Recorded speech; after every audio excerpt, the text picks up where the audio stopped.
Dan pengantar database, yang mana materi pertama akan disampaikan oleh Hasanawati. Pada Hasanawati dipersilakan.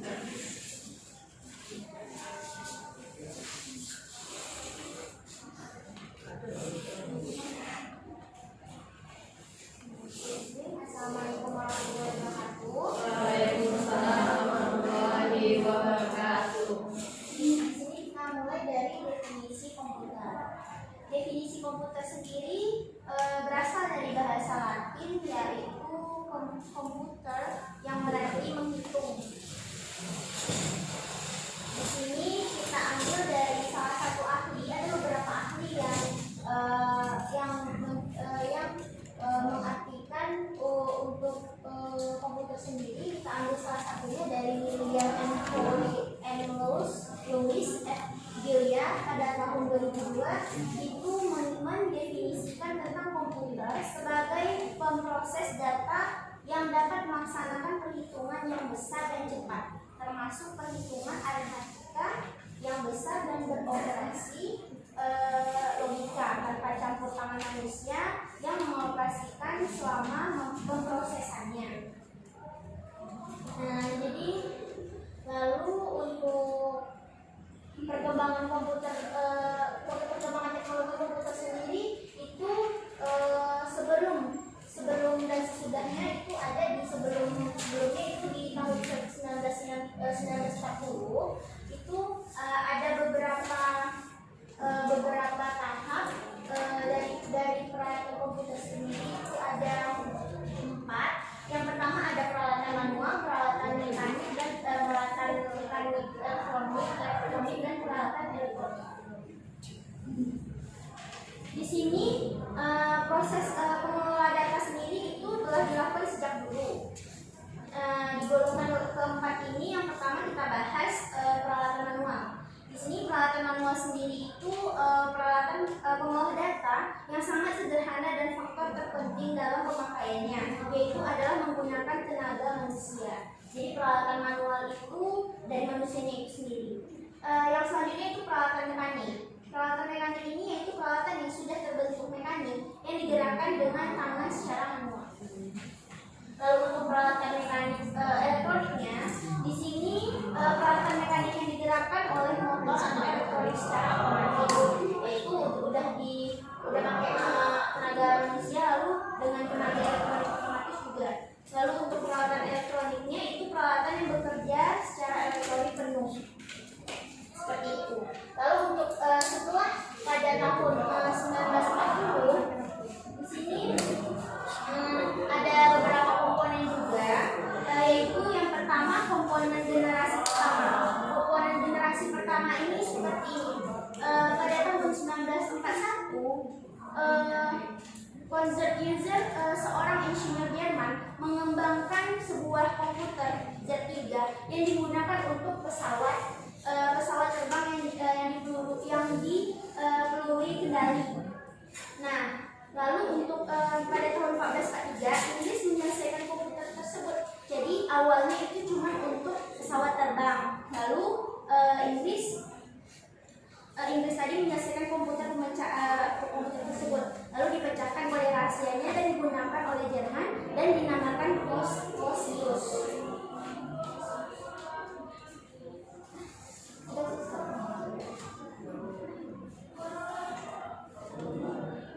Komputer generasi pertama ini ciri instrukturnya yaitu operasi dibuat secara spesifik untuk suatu tugas tertentu. Setiap komputer memiliki program kode binar yang berbeda yang disebut dengan mesin mechanical language.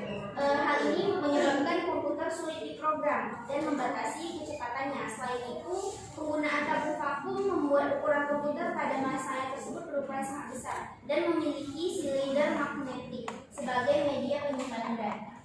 Lalu untuk komputer generasi kedua ini penemuan transistornya pada tahun 1948 sangat mempengaruhi perkembangan komputer. Transistor mampu menggantikan tabung vakum yang ada pada televisi, radio, dan komputer. Akibatnya ukuran mesin-mesin elektrik menjadi semakin kecil secara drastis. Lalu untuk transistor mulai digunakan dalam komputer sejak tahun 1959. Penemuan lain berupa pengembangan memori inti magnetik membantu perkembangan komputer generasi kedua yang lebih kecil, lebih cepat dan dapat diandalkan dan lebih hemat energi dibandingkan generasi pertama. Lalu untuk komputer generasi ketiga, para ilmuwan kemudian berhasil memasukkan lebih dari banyak komponen ke dalam sebuah chip atau chip tunggal yang disebut dengan semikonduktor. Hasilnya ukuran komputer menjadi semakin kecil karena komponen-komponen yang didapatkan dalam chip itu. Kemudian kemajuan komputer generasi ketiga yang lainnya adalah penggunaan sistem operasi yang memungkinkan mesin menjalankan berbagai program utama yang berfungsi untuk memonitor dan mengkoordinasi memori komputer. Lalu untuk selanjutnya itu komputer generasi keempat, ini ditemukan jaringan komputer memungkinkan komputer tunggal untuk membentuk kerjasama elektronik untuk menyelesaikan satu tugas dengan menggunakan pengkabelan langsung yang disebut juga dengan local area network atau LAN atau kabel telepon jaringan yang telah berkembang menjadi yang sangat besar. Selanjutnya akan dijelaskan oleh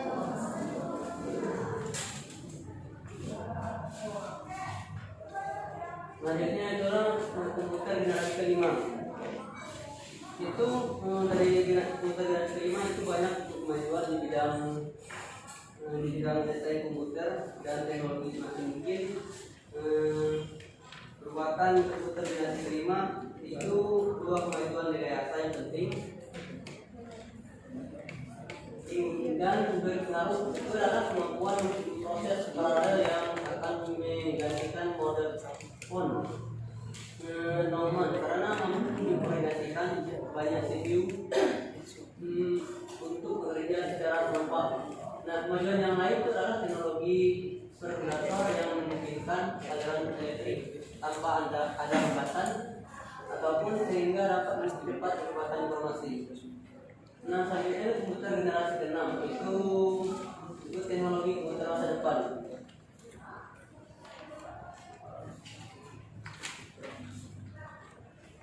Nah, di komputer generasi ke-6 ini itu komputer masa depan masa mendatang itu secara prinsip memiliki ciri-ciri lebih canggih dan lebih murah dan memiliki kemampuan di antaranya itu melihat, mendengar dan berbicara, berpikir serta mampu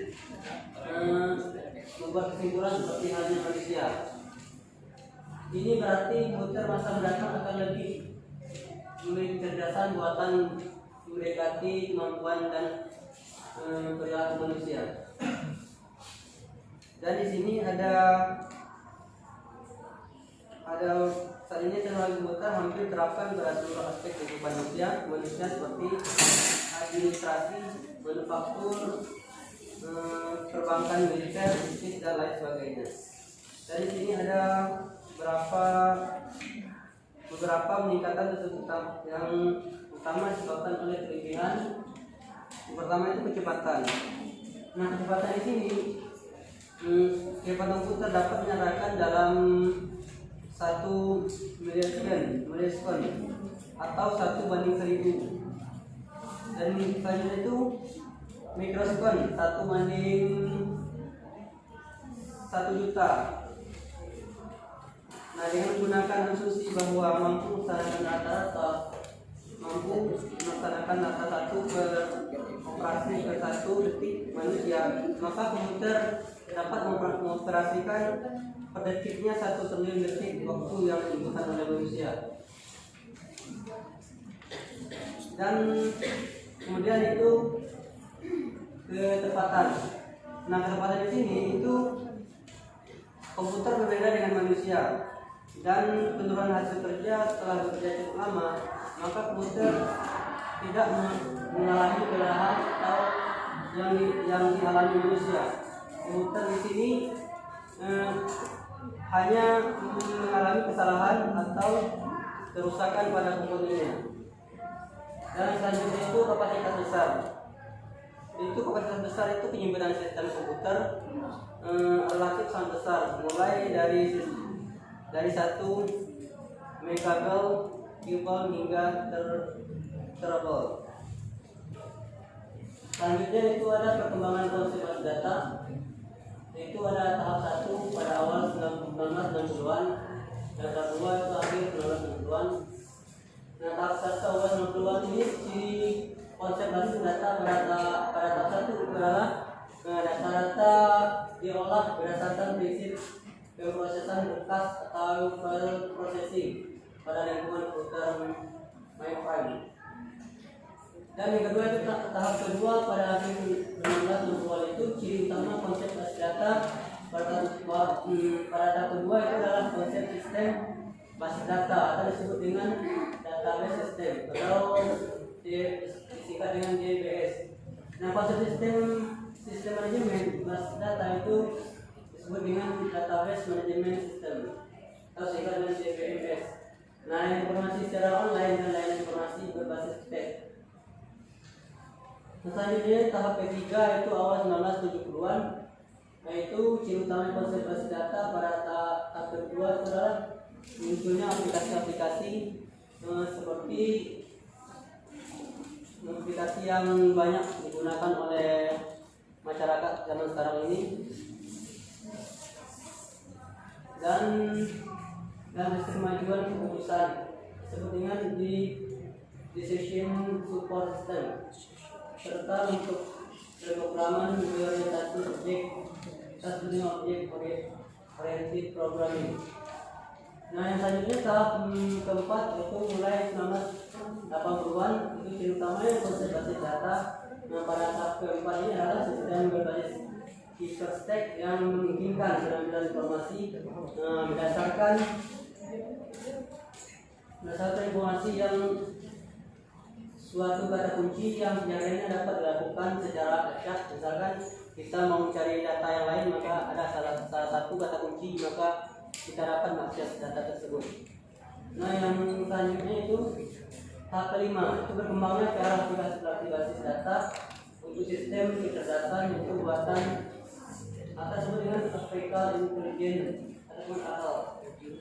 Itu basis data untuk aplikasi multimedia yang melibatkan data teks, suara, gambar, animasi, dan aplikasi basis data berorientasi objek, disebut dengan object oriented database. Nah, selanjutnya itu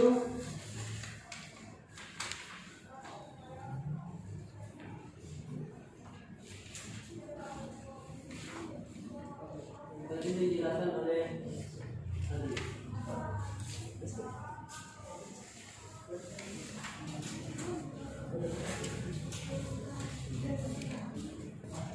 Baiklah, saya akan melanjutkan materi yang disampaikan oleh Pak Masdir. Isi materi kita dimulai dari aplikasi basis data. Saat ini, aplikasi basis data telah mencakup seluruh kehidupan manusia. Ini merupakan beberapa contoh aplikasi basis data. Di industri manufaktur, basis data sudah digunakan sebagai proses produksi, persediaan, pemesanan. Di bagian manajemen rumah sakit, dimulai dari registrasi, rekam medis, perawatan. Sedangkan bagian perhotelan itu seluruh transaksinya menggunakan basis data, dan perbankan menggunakan pelayanan seluruh transaksi. Dan terakhir penerbangan menggunakan reservasi atau jadwal penerbangan.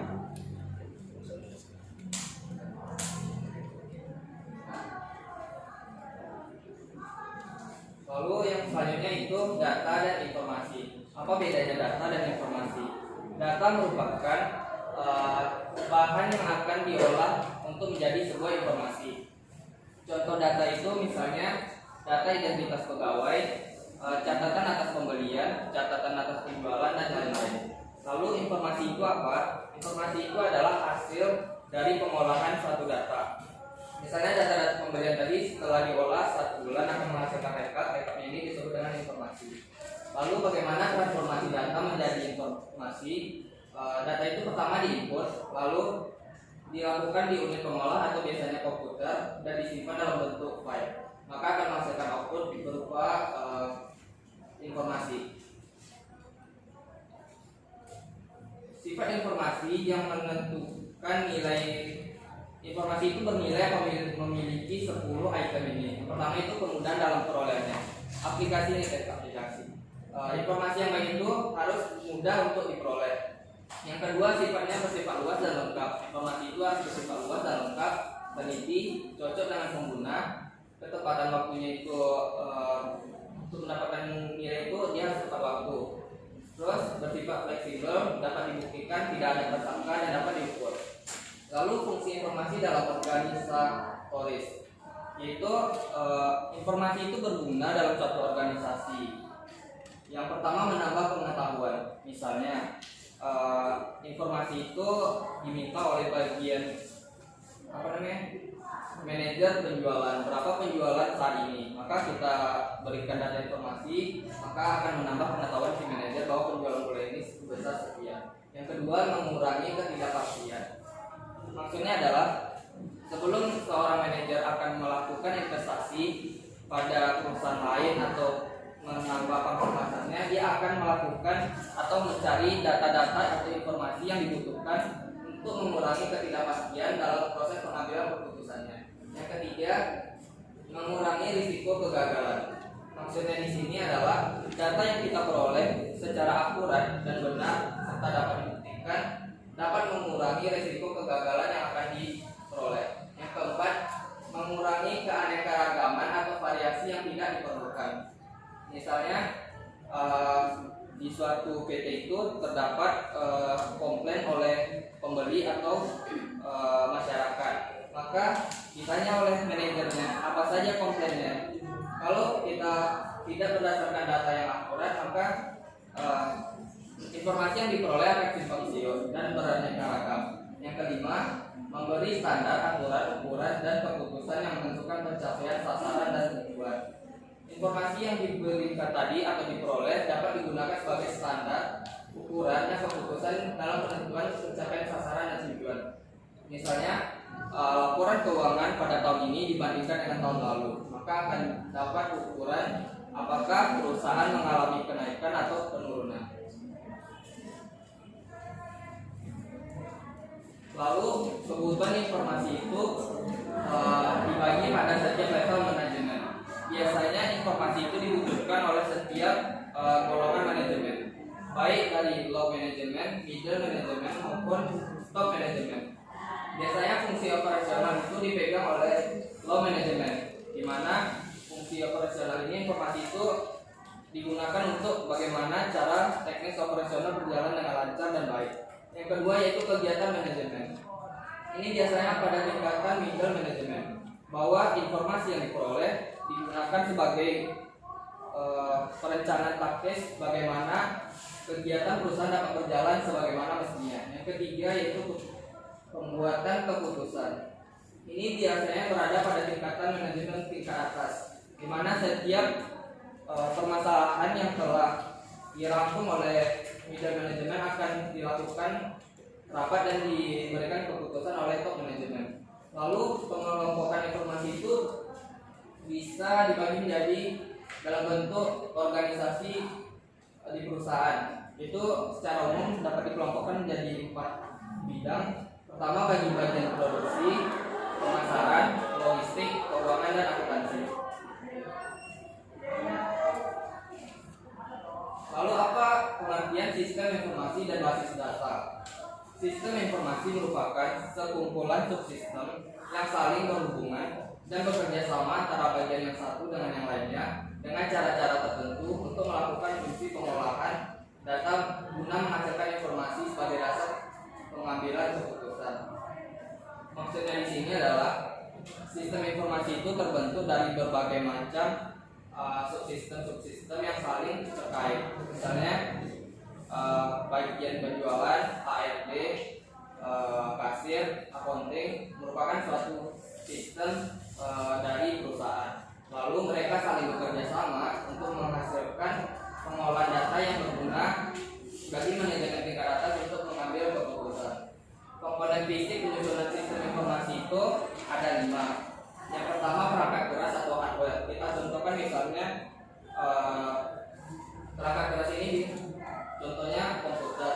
Lalu perangkat lunak atau softwarenya Mayok ataupun aplikasi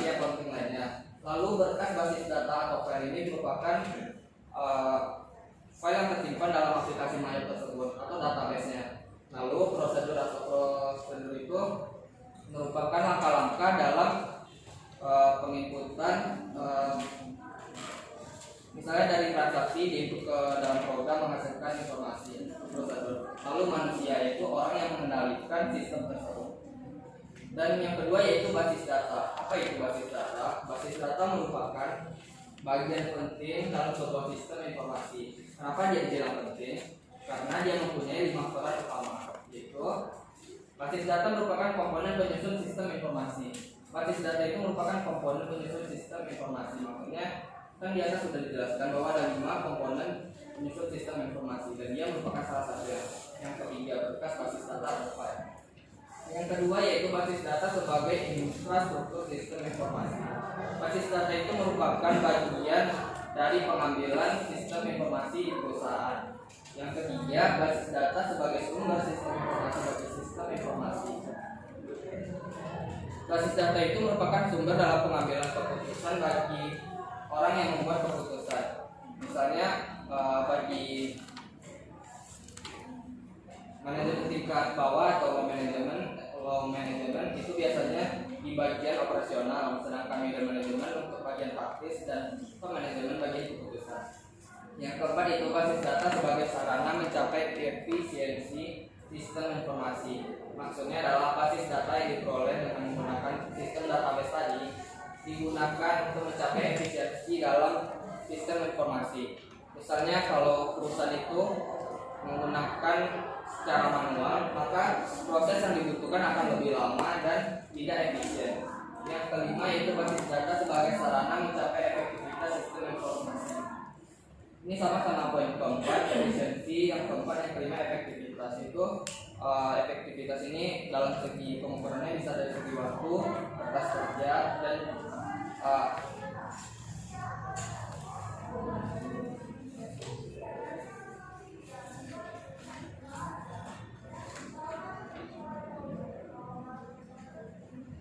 serta biaya-biaya yang dikeluarkan.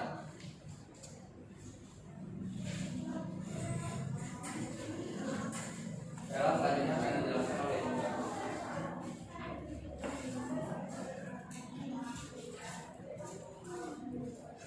Selanjutnya itu pengelola sistem informasi.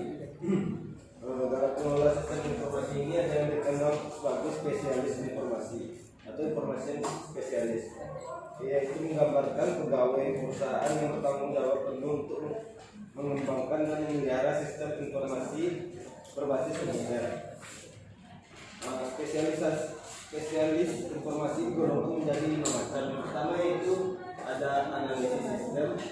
Analisis sistem yaitu seorang pakar yang mampu mendefinisikan masalah dan menyiapkan dokumentasi tertulis mengenai cara komputer membantu pemecahan masalah tersebut. Yang kedua itu ada pengelola basis data atau database administrator atau disingkat dengan DBA, bekerja sama dengan pemakai dan analis sistem menciptakan basis data yang berisi data yang diperlukan untuk menghasilkan informasi bagi para pemakai. Yang ketiga ada spesialis jaringan atau network spesialis, yaitu orang yang ahli dalam bidang komputer dan telekomunikasi. Mungkin yang keempat ada pemrograman atau programmer. Programmer itu bekerja dengan menggunakan dokumentasi yang disiapkan oleh analisis sistem untuk membuat kode program dalam bahasa tertentu agar dapat diproses data masukan yang tersedia menjadi keluaran berupa informasi bagi para pemakai. Dan yang kelima ada operator.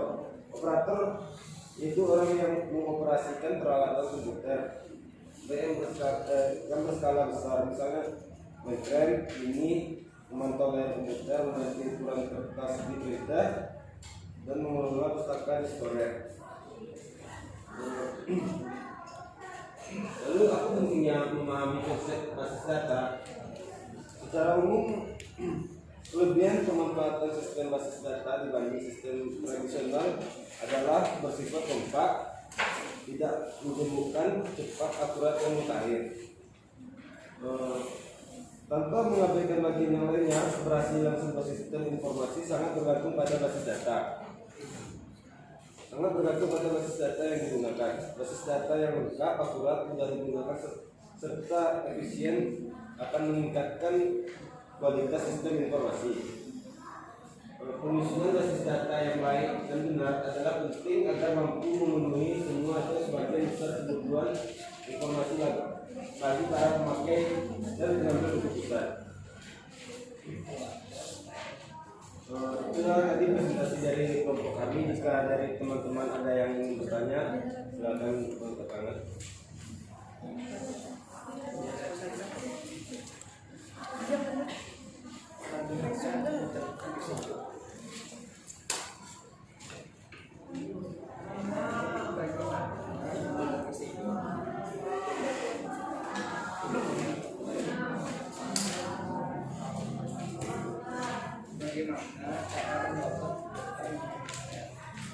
Apa dari teman-teman ada yang ingin bertanya?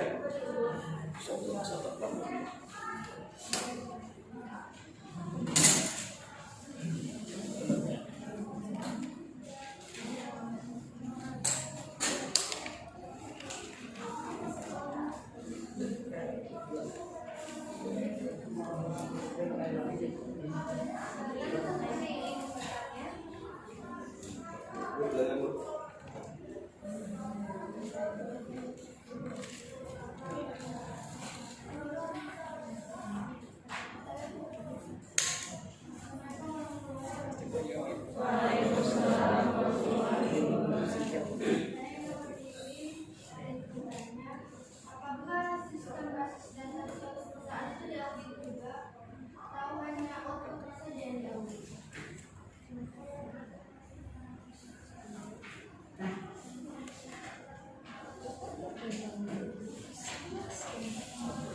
Atau outputnya saja yang diaudit?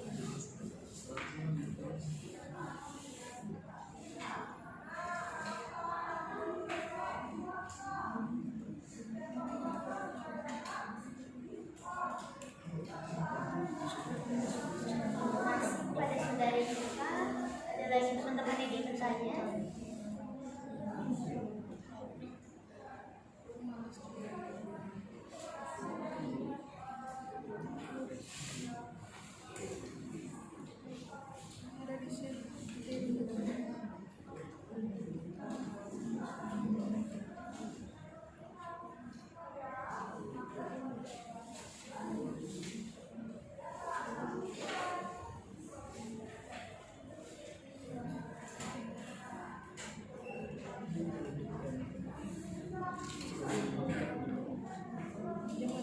Bagaimana, masih ada?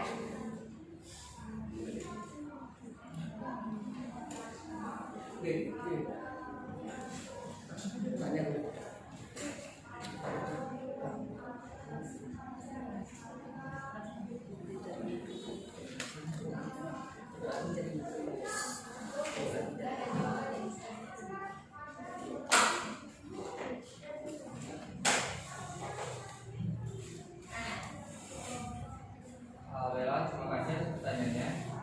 Pertanyaannya adalah apakah sistem basis data itu diaudit juga atau outputnya saja yang diaudit? Yang audit di sini saya boleh tahu audit internal atau eksternal? Eksternal. Baiklah, di pelajaran audit sebenarnya sudah dijelaskan bahwa semua kegiatan perusahaan itu diaudit oleh auditor eksternal. Seorang auditor eksternal itu harus bisa memahami sistem yang digunakan oleh kliennya. Jadi tentu saja dia akan mengaudit pertama itu apakah sistem yang digunakan itu telah layak atau benar adanya atau sudah memadai itu dalam pencatatan dan pemrosesannya. Maka kalau ditanya apakah sistem itu diaudit. Saya contohkan dia itu transaksi 100 juta, apakah hasil yang dikeluarkan itu 100 juta atau bisa 120 atau sistemnya error atau bagaimana? Maka pertama pasti diauditnya, baru diambilnya output hasil sistem.